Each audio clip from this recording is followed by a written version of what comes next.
할렐루야, 하나님을 찬양합니다. 네, 복된 주일날 우리 복된교회 복음선교교회도 주님께 예배를 드리고 여러분과 함께 반갑게 영상으로 면대하고 있습니다. 주 하나님의 평강이 섬기시는 교회와 가정이 함께하게 되시기를 또한 예수 그리스도 이름으로 함께 축원을 드립니다. 뒤에서 지금 이렇게 피아노 소리가 잔잔히 울려 퍼지는 것은 제 유튜브 이영호 박사 선행 TV 쇼트 프로그램이 있어요. 제 아내가 치는 피아노 반주인데요. 피아노를 잘 쳐요. 아내 자랑은 또 하나님께 영광입니다. 우리는 하나님의 자녀들이기 때문에 아내 자랑도 해야 돼요. 그 잘한 사람이 누구냐면 아담이었어요. 제일 잘한 사람.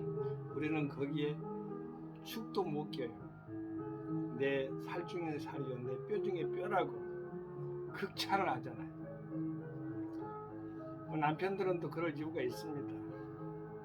오늘 하나님의 말씀으로의 대화 본문은 에스겔서 27장 26절 말씀입니다. 제가 봉독하고 함께 은혜 가운데 말씀을 이어가도록 하겠습니다. 대화를 이어가도록 하겠습니다. 그 말씀입니다. 에스겔서 27장 26절 말씀. 네 사경이 너를 인도하여 큰 물에 이르며 동풍이 바다 중심에서 너를 파도다. 사공이 있는데 배를 갖다가 키를 잡고 이렇게 움직이는 거, 그 사공이 하잖아요. 나룻배 사공이. 구남 저남은 키라고 하지만 사공의 역할이 중요하죠. 이걸 다른 말로 하면 인도자, 지도자, 안내자 이렇게 표현할 수도 있겠잖아요. 근데 여기 본문 말씀에 보면은 너를 인도하여 큰 물에 이르며, 아마 큰 물은 바다겠죠. 바다. 여기 뒤에도 나와요. 동풍이 바다 중심에서 너를 파도다. 바다라고 나오잖아요. 동풍을 만나게 해가지고 또 그 바다 중심에서 완전히 깨뜨려 버리는 거예요. 참 고약한 지경입니다. 우리는 좋은 인도자를 만나서 순적하게 가고 소원의 항구로 가게 되기를 소망합니다. 사공이 나왔으니까 그러지 참 목자를 만나야 돼요. 그렇지 않으면 참 목자를 못 만나고 사꾼의 목자를 만나면 오늘처럼 당하는 거예요. 사공이 너를 인도하여 큰 물에 이르며 그것이 아니라 사공이 인도하여 평온한 바다에 이르며 이렇게 나와야 되는데, 그리고 또 바다에 이루었으면은 그 항해를 순항을 해야 되잖아요. 그런데 동풍이 바다 중심에서, 동풍이 와가지고 바다 중심에서 깨뜨려 볼 것으로 인도하고 있으니, 여기서 우리는 하나님 아버지 말씀 가운데 사탄들의 역할과 하나님의 말씀의 역할에 대해서 잘 기억할 필요가 있어요. 인간은 연약해요. 그 연약한 것을, 연약한 부분을 파고드는 것이 또 사탄이 주 무기예요. 그런데 그 하나님 말씀을 꽉 붙잡고 있으면은 사탄은 오다가도 또한 오는 길목에서 또한 그 안쪽에 있는 그 들어오려고 하지만 그 차단시켜 가지고 방패막이로, 생명싸개로 막아 있는 것을 뚫지 못해요. 왜냐하면 여호와 하나님이 전능하시기 때문에, 하나님은 천지를 창조하시기 때문에 어떤 것도 다 막아낼 수가 있고 극복해 나갈 수가 있게 만들어 놓으신 것입니다. 오늘 본문 말씀 속에서 저는 세 가지를 생각해 보았습니다. 인생은 우리 뜻대로 살려고 하면 안 돼요. 우리가 우리 계획과 경험을 할지라도, 생각을 가지고 있을지라도 그만 하나님이 결국에는 경영을 이루셔요. 그 경영을 이루신 분 하나님, 우리 계획을 가지고 있을지라도 그 제가 이렇게 대화하면서 말씀한 게 아니고 하나님 말씀에 잠언서에 있어요. 잠언서 16장에 보면은 그 말씀이 잘 나와 있어요. 우리 하나님께서 오늘 본문 말씀 속에서 드러난 말이기 때문에. 그런데 잠언서에 우리가 계획을지라도 하나님은 어떻게 우리를 인도하시는 것에 대해서 풀어놓았단 말입니다. 마음의 경영은 사람에게 있어도 16장을 제가 읽고 있습니다. 16장 1절 말의 응답은 여호와께로서 나느니라. 자, 사람의 행위가 자기 보기에는 모두 깨끗하여도 여호와는 심령을 감찰하시느니라 해놓고는 너의 행사를 여호와께 맡기라. 그리하면 너의 경영하는 것이 이루리라. 자, 우리의 경영이 어디서부터 어떻게 진행되고 어떻게 해야 된다는 거. 인간이 연약할 때 하나님은 전능한 손길을 들어주시죠. 하나님의 경영의 시작입니다. 그것이. 우리 연약한 하나님의 절대적인 주권. 칼빈 선생이 참 하나님의 절대적인 주권과 인간은 제로, 즉 말해서 무능력이라고 표현됐는데 우리 하나님 아버지가 전체적인 주권을 가지면 무능력도 필요 없는 거예요. 하나님의 사랑 가운데 무능력이 희석화되어 버리는 거예요. 하나님의 절대 주권이 거의 임하기 때문에 100%가 채워지잖아요. 오늘 본문 말씀에 네 자궁이 너를 인도하여 큰 물에 이르며 우리가 늘 뜻을 크게 이렇게 가려고 하지만 큰 바다에 이르려고 하지만 잘못 만난 그런 리더자 지도자 만나가지고 그 나라도 똑같아요. 민족 똑같고요. 다 똑같습니다. 잘못 만나면 안 돼요. 잘 선택도 잘해야 되고 잘 선출도 잘해야 돼요. 스스로가 우리가 경험한 바잖아요. 우리 민족이 경험한 바잖아요. 세계가 경험한 바예요. 훌륭한 지도자 밑에는 국민들이 평안해요. 훌륭한 지도자가 아닐 때는 국민들이 어려워요. 힘들어요. 그건 내가 더 이상 나가지 않을게요. 왜냐하면 다 아는 사실들이니까. 스스로 판단하세요. 여기 본문 말씀에서 제가 세 가지를 이렇게 뽑아봤는데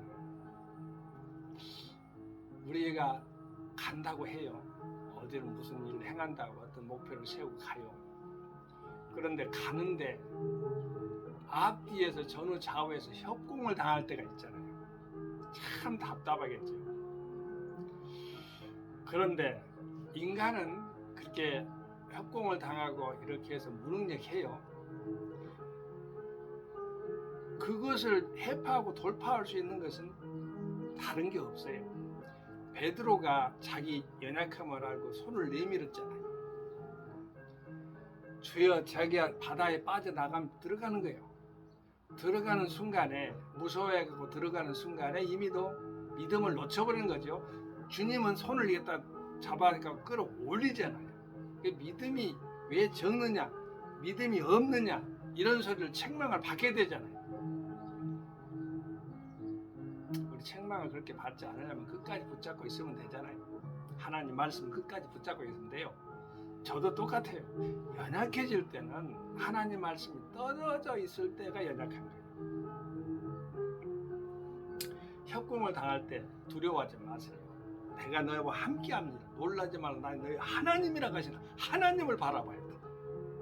좌우 전후 좌우에 사면 초과가 될지언정 곤욕스러운 그러한 지경에 있을지라도 우리 하나님 아버지를 붙잡고 여호와 목자 되신 주님을 붙잡고 나아가면 새 힘으로 독수리의 새 힘처럼 올라가게 되는 것입니다.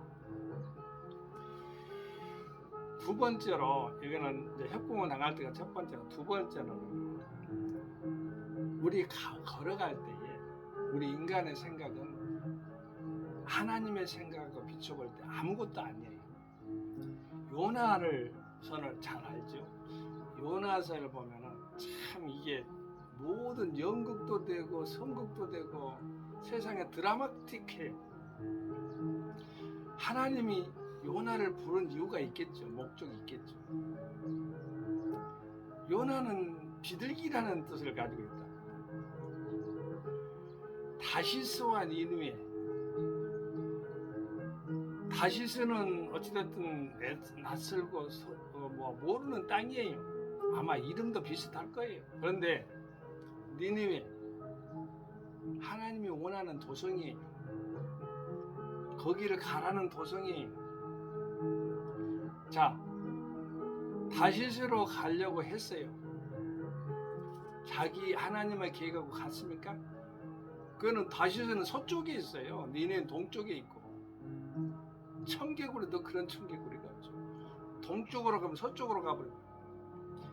어쨌든 하나님을 만나러 가면 뱀이 창으로 들어가 버리고.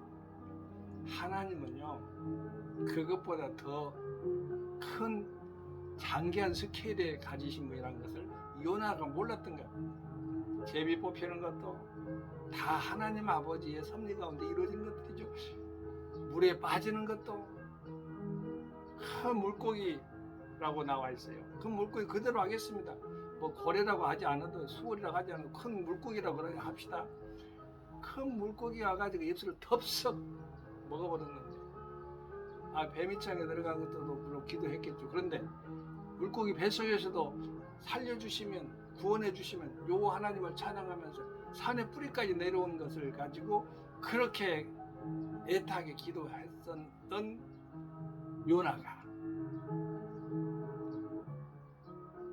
요나가 하는 행동을 보세요.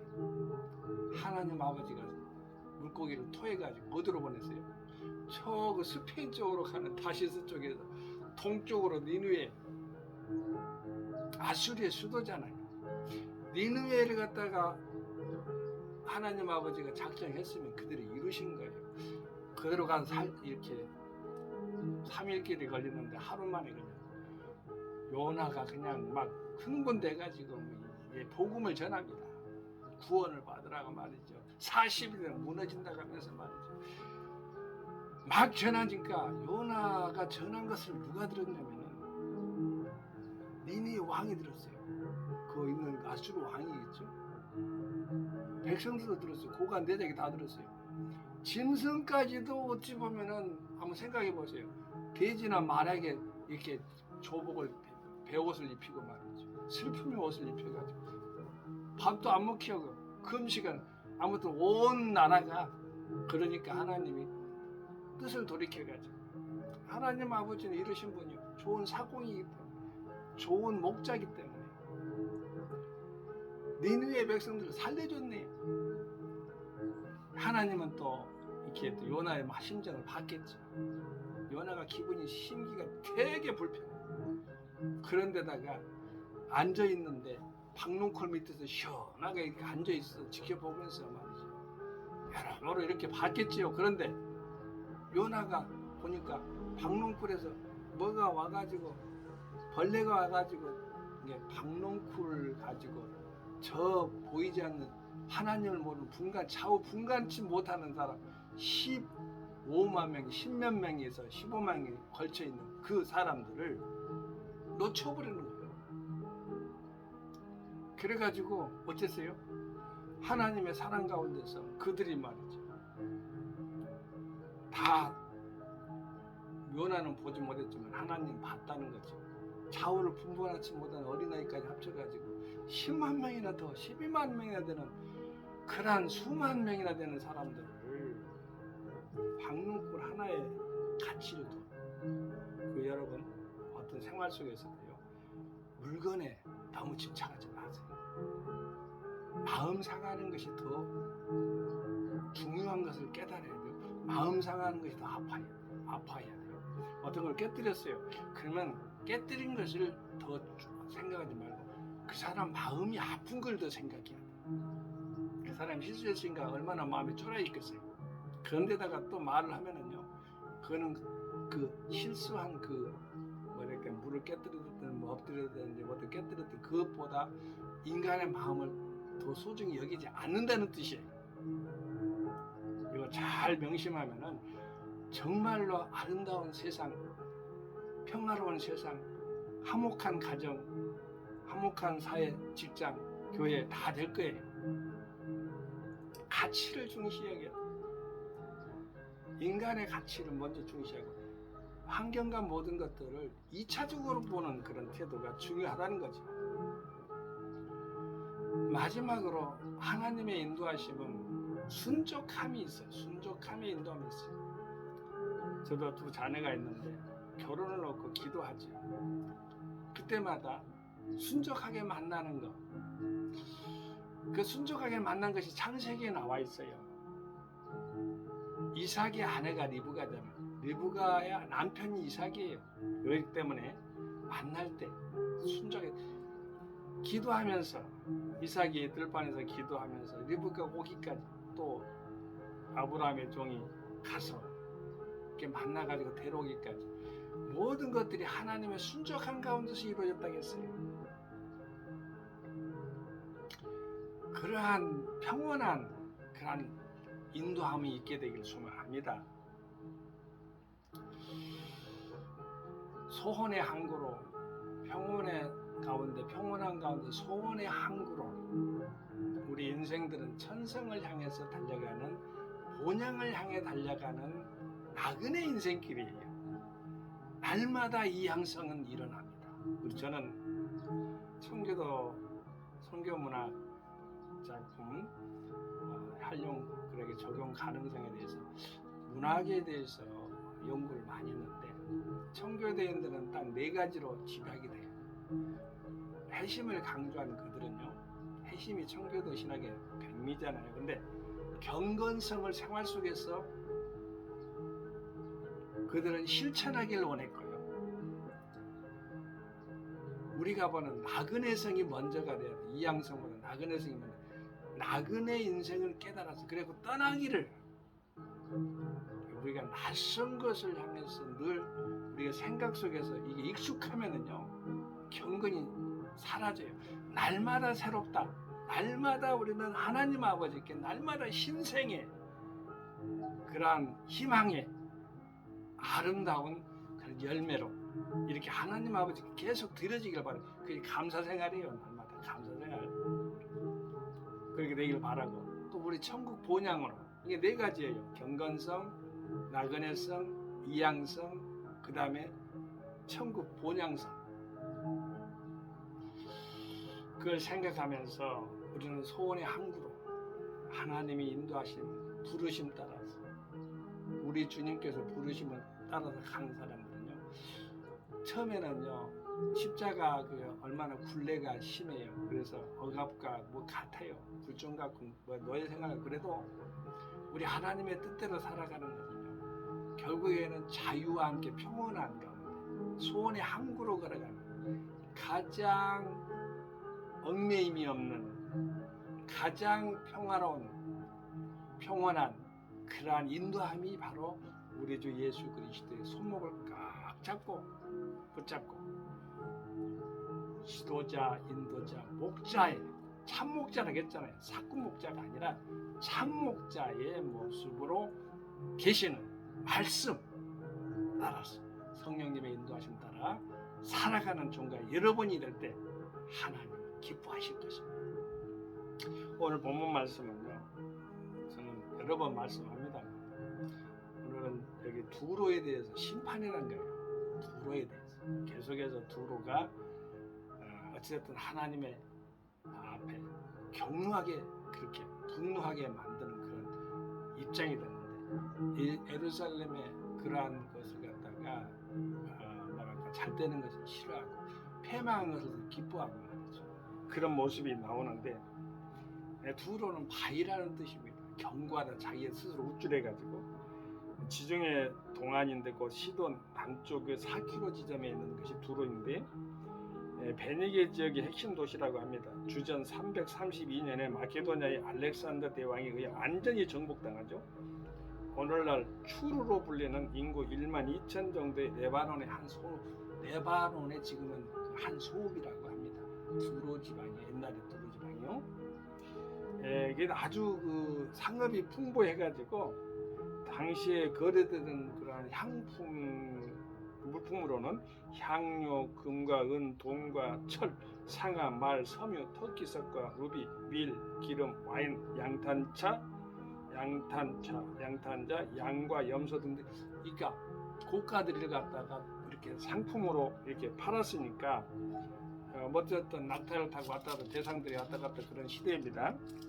이 두로는 아주 풍성할 때 이 하나님 아버지를 섬겨야 되는데 교만 따라가지고, 그래서 두로를 위한 애가를 바벨론 왕 느부갓네살에 의해 두로가 멸망하게 될 것임을 예언한 것이 에스겔 이어 26장이 이어가지고 에스겔은 이제 두로에 대한 애가를 부른다. 27장 1절에서 25절 말씀이 두로에 대한 애가예요. 애가. 슬픔의 노래라는 거죠. 두로가 건재한 상태에서 에스겔은 이렇게 두로의 멸망을 슬퍼하는 애가를 부름으로써 두로의 멸망이 확실함을 선포하고 있다. 지난날 두로의 아름다움, 부여, 영화를 상세하게 소개하면서 에스겔은 두로의 파멸을 노래하고 있는데, 여기서 선지자는 두로를 지은 분이 여호와 하나님이심을 밝히고 있습니다. 하나님의 역사의 온 우주의 통치, 하나님의 경륜, 세계 통치, 세계 경륜, 이것이 하나님의 주권 안에 있다는 것을 우리가 인정하고 알라는 것입니다. 그렇다면은 두로는 왜 멸망했는가? 이 학자가 쓰는 걸 계속 읽어갑니다. 에스겔은 두로의 참담한 패망 원인은 바로 그들의 교만과 자기 자랑에서 비롯된 것임을 밝히고 있다. 역사상 많은 강대국들이 전성기에 이르러서 이같이 비참한 종말을 구하는 것은 교만한 자들을 심판하시는 하나님의 섭리라고 볼 수 있다. 비참한 종말을 맞이하지 않으려면 겸손해야 됩니다. 우리 하나님께 겸손한 목자 되신 여호와 하나님, 창조주 되고 구속자 되고 인도자가 되시는 여호와 하나님을 겸손하게 섬기는 종과 여러분이 되기를 예수 그리스도 이름 받들어 함께 축원을 드립니다. 할렐루야. 성교 샬롬. 아멘.